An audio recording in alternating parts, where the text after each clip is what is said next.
සංඝා ඔයාට ජාතියේම ප්‍රණාමය. මොකද ඔයා ක්‍රිකට් ගැහුවා ඕන තරම් මහින්ද රාජපක්ෂලා හැම පක්ෂයකට කතා කළා. ඒ දවස්වල කිසිම පක්ෂයකට නොගිහින් රට වෙනුවෙන් කතා කරන පුජ්‍යලයක් විදියට අපි පිළිගන්නවා.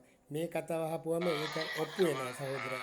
පෞල් ඒකකයේ සංස්ථාවේ කඩාවැටීම් ඒ තියෙන සමීප සම්බන්ධතා කඩාවැටීම් නිසා මේ මද්‍රව්‍ය උදුර මම හිතන්නේ විශාල වශයෙන් අපේ තරුණ පරපුරටත් අපේ රටේ සියලුම ජනතාවට විශේෂ වශයෙන් බලපාලා තියෙනවා. ඉතාමත් අහිතකර ඉතාමත් භයානක ව්‍යසනයි.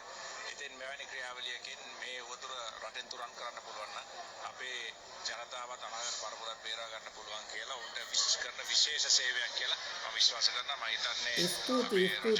ඒ කටයුත්තට වැඩියත් වෙලා ඉන්න සියලු දෙනාටම හරිම සතුටුයි සංඝා අපිට ආඩම්බරයි ඔබ ගැන. කරන්න පුළුවන් නම් මම හිතන්නේ ඒක කරන්න පුළුවන් ලොකුම දෙයක් අපේ රටට.